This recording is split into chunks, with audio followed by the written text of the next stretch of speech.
Assalamualaikum warahmatullahi wabarakatuh. Di sini kami dari kelompok 18 Waalaikumsalam. kuliah intervensi psikologi Islam akan menjelaskan mengenai terapi non-ritual ibadah. Dengan anggota kelompok kami yaitu saya sendiri Nadifara Salsabila NIM 2018-252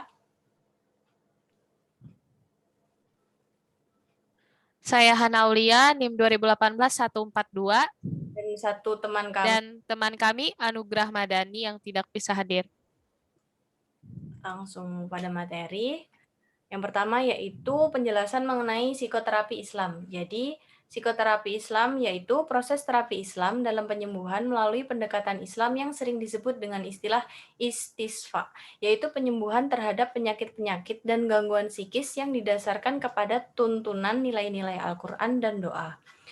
Jadi, psikoterapi Islam dalam perspektif psikologi Islam didefinisikan sebagai teknik pencegahan dan pengobatan gangguan kejiwaan yang berasal dari permasalahan kehidupan manusia dengan menggunakan kombinasi pendekatan keagamaan. Selanjutnya, dasar penerapan psikoterapi Islam. Ada 3, yaitu Al-Quran, Al-Hadis, dan pengalaman manusia. Yang pertama, Al-Quran. Jadi, Al-Quran akan membimbing manusia ke jalan yang benar dan tidak tersesat, sehingga manusia memiliki kepercayaan dan akidah yang benar dan lurus, peraturan dan hukum yang baik, serta akhlak mulia dan terpuji dalam mencapai kebahagiaan di dunia maupun di akhirat. Yang kedua, yaitu Al-Hadis. Penyakit yang diderita oleh individu dalam perspektif Islam pasti ada obatnya.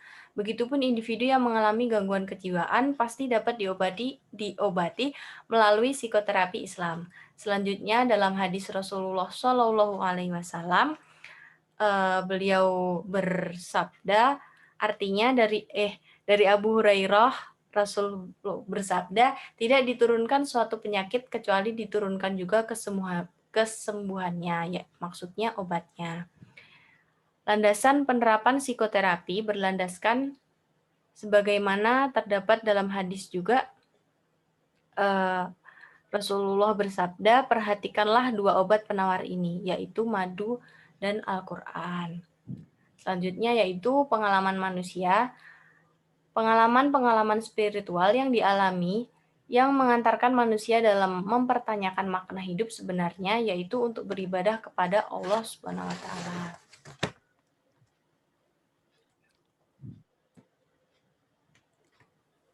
Baik, selanjutnya saya lanjutkan terapi non-ibadah. Di sini ada 3 poin, yaitu bertaubat, bersabar, dan bersyukur. Untuk bertaubat merupakan usaha mandiri yang dilakukan individu untuk membebaskan dirinya dari perasaan bersalah dan keinginan sendiri untuk memperbaiki keadaan. Permohonan ampunan dalam perilaku taubat dianjurkan untuk setiap dosa yang telah dilakukan, sehingga manusia tentang konsekuensi tidak mengulangi kembali kehidupannya. Pada hakikatnya, taubat jika dilihat dari aspek kejiwaan adalah suatu kombinasi dari fungsi-fungsi kejiwaan yang mampu merevitalisasi kondisi psikologis seseorang. Nah, langsung yang kedua yaitu bersyukur, merupakan emosi positif yang mendorong orang untuk berbagi kebaikan, karena kekayaan atau limpahan nikmat yang dimiliki hanyalah bersifat sementara. Ketika seseorang terbiasa mengucapkan terima kasih atas pemberian orang lain atau tidak pernah lupa untuk bersyukur, maka ia akan menjadi pribadi yang disayangi dan dicintai oleh semua orang. Pribadi yang bersyukur adalah mencerminkan hidup dengan penuh kemurahan dan kemurnian hati dalam memberikan sesuatu kepada orang atau beramal soleh kepada sesama manusia. Dan yang ketiga, tidak kalah penting, yaitu bersabar. Sabar mengandung pengertian menahan diri atau membatasi jiwa dari segala keinginan-keinginan yang tidak seharusnya demi yang lebih baik. Islam sangat menganjurkan kepada umatnya agar menghiasi diri dengan sifat sabar. Sebab kesabaran mempunyai faedah yang besar dalam membina kekuatan jiwa, mengkokohkan kepribadian, meningkatkan keistiqomahan manusia dalam menahan penderitaan, menghadapi berbagai ujian dan problem kehidupan, serta berbagai situasi dan kondisi yang tidak diharapkan terjadi dalam kehidupan. Selanjutnya, masih di terapi non-ibadah, yaitu ada berbaik sangka. dan berikhtiar, ruqyah, forgiveness atau memaafkan. Nah, untuk berbaik sangka dan berikhtiar, ketika seseorang selalu berbaik sangka kepada Allah, kepada dirinya, dan kepada sesama manusia, maka akan menjadi pribadi yang selalu bersyukur atas kemampuan yang Allah berikan kepadanya serta seseorang tersebut dapat menggunakan kemampuannya dengan maksimal, seperti selalu percaya diri dalam keadaan apapun. Karena kepercayaan diri juga penting kepada manusia. Dengan berpikir positif, manusia akan terbebas dari beban hidup dan dari pengalaman-pengalaman traumatik yang pernah dialami, entah itu pengalaman pola asuh orang tua atau apapun yang pernah dialami di masa lalu. Nah, oleh sebab itu berpikir positif penting dalam kehidupan sehari-hari.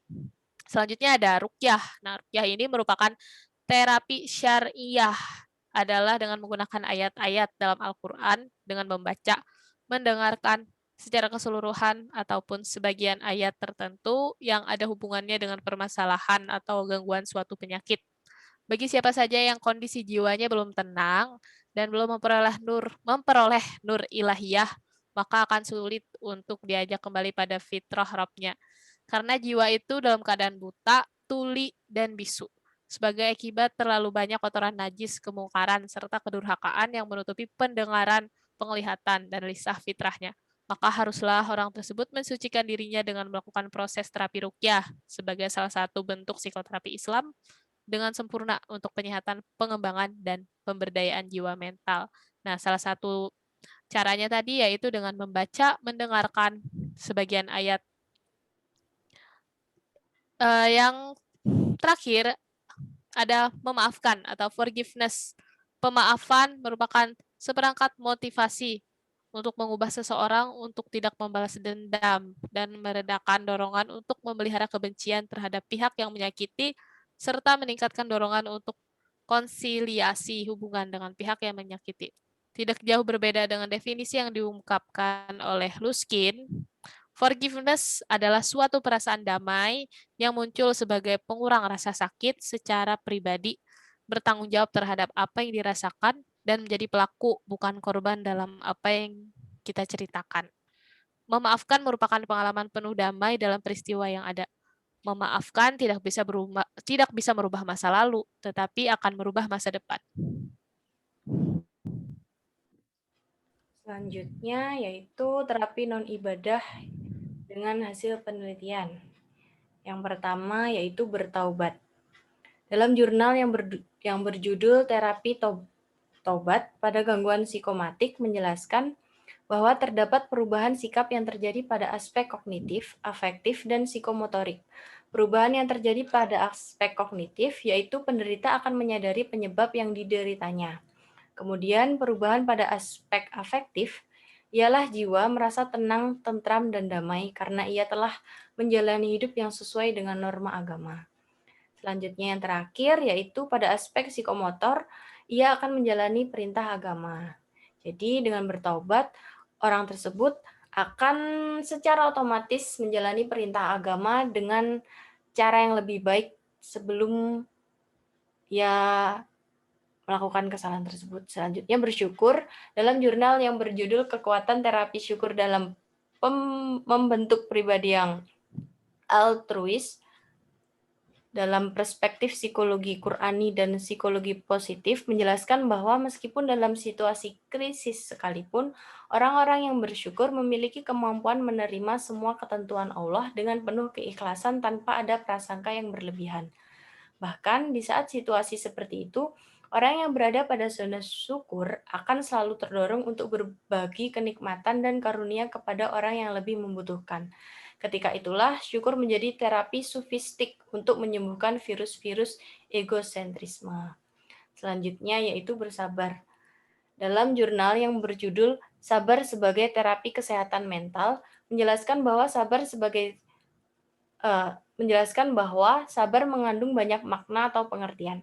Yang pertama yaitu sabar dalam bentuk pengendalian diri. Kedua, sabar dalam pengertian mampu menerima kenyataan hidup, terlebih lagi apabila kenyataan hidup berbanding terbalik dengan harapannya. Yang ketiga, sabar dalam pengertian hati-hati dalam bertindak dan berpikir jauh ke depan, sehingga setiap individu mampu mengontrol setiap tindakannya. Keempat, sabar dalam pengertian teguh pendirian dan tidak mudah putus asa. Kelima, sabar dalam pengertian bersikap tenang dan tidak terburu-buru. Keenam, mudah memaafkan. Ketujuh, sabar dalam pengertian ikhlas dalam menerima berbagai ujian. Dan yang terakhir yaitu sabar dalam pengertian mampu mengendalikan emosi.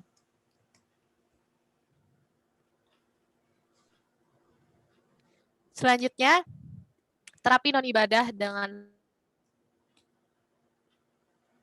yaitu ada berbaik sangka, ruqyah, dan memaafkan. Untuk berbaik sangka atau berikhtiar, Alexis Carrel mengatakan bahwa penggunaan ikhtiar bisa dibuktikan sama validnya dengan pembuktian dalam bidang fisika. Nah, apa itu? Di antara mereka yang paling berhasil adalah mereka yang dilengkapi dengan kebutuhan ketabahan ikhtiar atas 3 komponen, yaitu komitmen, tantangan, dan kontrol. Selanjutnya ada ruqyah. Ruqyah dapat dijelaskan secara medis bahwa dalam artian membacakan ayat-ayat atau doa-doa dari Al-Quran maupun Al-Hadis mempunyai penemuan fisik menurut Al-Jauziyah. Dengan ruqyah, hati akan menyadari fungsi dan manfaatnya yang utama yaitu mengenal Tuhannya. Seseorang yang mengenal Tuhannya dapat membuat individu tersebut memiliki kepuasan dalam hidupnya. Nah, yang terakhir ada memaafkan. Menurut Enrich, bagi individu yang menolak untuk memberikan maaf, melakukan berbagai defense mechanism atau mekanisme pertahanan diri yang tidak akan membantu memberikan efek yang baik. Namun, memberikan sumber daya dirinya semakin lemah seperti munculnya distorsi kognitif, perilaku adaptif, emosi negatif, dan menurunnya kondisi kesehatan. Nah, jika seseorang itu menurut Enrich tidak mudah memaafkan orang lain, maka akan memberikan dampak yang tidak baik bagi kesehatan mentalnya sendiri. Alangkah baiknya seseorang itu bisa memaafkan. Baik, selanjutnya. Selanjutnya berikut beberapa yang kita ambil dari penjelasan tadi. Sekian penjelasan dari kelompok 18. Jika ada yang ditanyakan, ditambahkan, silahkan diberikan di kolom komentar. Sekian kurang lebih dari kami. Terima kasih. Wassalamualaikum warahmatullahi wabarakatuh.